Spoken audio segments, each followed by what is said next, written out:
दोस्तों नमस्कार। कर्ण की मृत्यु पर दुर्योधन ने किस प्रकार शोक व्यक्त किया था। कर्ण महाभारत में भले ही कौरवों की तरफ से लड़ा था, लेकिन उसकी मृत्यु हर किसी के लिए शोक का विषय थी, चाहे वो कृष्ण हो या कोई और योद्धा। लेकिन कर्ण की मृत्यु से सबसे अधिक नुकसान दुर्योधन को हुआ था, और अपने इस परम मित्र की मृत्यु पर दुर्योधन का शोक भी बहुत ही मार्मिक था। चलिए जानते हैं दुर्योधन ने कर्ण की मृत्यु का किस तरह शोक मनाया था। कर्ण महाभारत के युद्ध में एक बहुत ही महत्वपूर्ण योद्धा था। उसकी मृत्यु ने सबको दुखी किया था, लेकिन उसकी मृत्यु महाभारत के सबसे मार्मिक और निर्णायक क्षणों में से एक भी थी। जब कर्ण कुरुक्षेत्र के युद्ध में अर्जुन द्वारा मारा गया तो यह दुर्योधन के लिए गहरा आघात था, क्योंकि कर्ण न केवल दुर्योधन का गहरा मित्र था, बल्कि उसकी ओर से लड़ा जाने वाला एक शक्तिशाली योद्धा भी था। कर्ण की मौजूदगी से कौरवों को बड़ा हौसला था, और जबकि पांडवों में हारने का भय था। तभी तो अर्जुन को कर्ण को छल से मारना पड़ा। जब कर्ण अपना हथियार नीचे रख अपने रथ का पहिया बदल रहा था।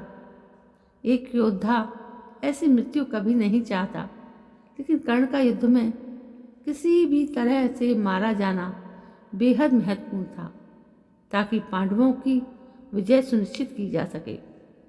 जब दुर्योधन ने कर्ण की मृत्यु की खबर सुनी तो उसे यकीन नहीं हुआ। कर्ण की मृत्यु के बाद दुर्योधन ने गहरे शोक में कहा कि उसके सबसे प्रिय और विश्वसनीय मित्र का अंत हो गया।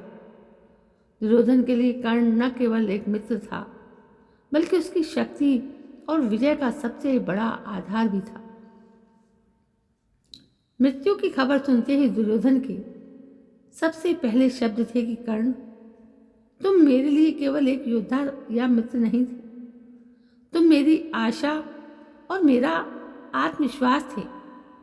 अब तुम्हारे बिना ये युद्ध में मेरे लिए अर्थहीन हो गया है। दुर्योधन ने यह भी स्वीकार किया कि कर्ण की मृत्यु के से उसकी सेना का मनोबल टूट गया है। वो इस बात से दुखी था कि वो अपने मित्र को बचा नहीं सका। हालांकि दुर्योधन कर्ण की मृत्यु से बेहद दुखी था, लेकिन उसने इसे अपनी हार मानने से इनकार कर दिया। उसने कौरव सेना को प्रोत्साहित करते हुए कहा कि ये युद्ध अभी समाप्त नहीं हुआ है और वो अंत तक लड़ने के लिए तैयार है। दुर्योधन ने कर्ण की बहादुरी और निष्ठा की प्रशंसा की और कहा कि कर्ण ने अपने प्राणों की परवाह किए बिना अपनी मित्रता का धर्म निभाया। दुर्योधन जानता था कि कर्ण की मृत्यु के बाद कौरव सेना के पास अर्जुन का सामना करने के लिए कोई भी समान स्तर का योद्धा नहीं बचा है। इससे उसकी चिंता और भी बढ़ गई। दुर्योधन ने कर्ण को तब अपनाया था जब पूरी सभा में उसे सूत पुत्र होने के कारण अपमानित किया गया था। उसने कर्ण को अंग देश का राजा बनाया और उसके प्रति हमेशा वफादार रहा। कर्ण ने भी अपनी अंतिम सांस तक दुर्योधन के प्रति निष्ठा निभाई। कर्ण की मृत्यु दुर्योधन के पतन की शुरुआत थी। ये क्षण न केवल व्यक्तिगत शोक का था, बल्कि युद्ध में कौरव पक्ष के लिए एक बड़ी रणनीतिक हार भी थी। दुर्योधन ने यह भी महसूस किया कि यदि कर्ण जैसा योद्धा पराजित हो सकता है, तो पांडवों के सामने कौरव पक्ष की हार अब अनिवार्य है। कर्ण की मृत्यु ने दुर्योधन के आत्मविश्वास को गहरे स्तर तक हिला दिया था। तो दोस्तों, ये थी दुर्योधन और कर्ण की कहानी कि दोनों एक दूसरे के प्रति कितने वफादार, कितने सच्चे, कितने ईमानदार थे। वो दोस्ती का मतलब समझते थे। उन्होंने मित्रता अपनी जान देकर भी निभाई। तो दोस्तों, ये कहानी रामायण की अद्भुत थी। आपको ये कहानी कैसी लगी? यदि कहानी पसंद आई हो तो प्लीज़ एक लाइक ज़रूर कीजिए और हमें कमेंट करके भी बताइए।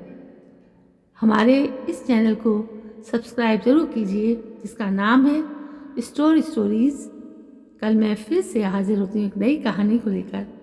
तब तक के लिए जय हिंद, वंदे मातरम।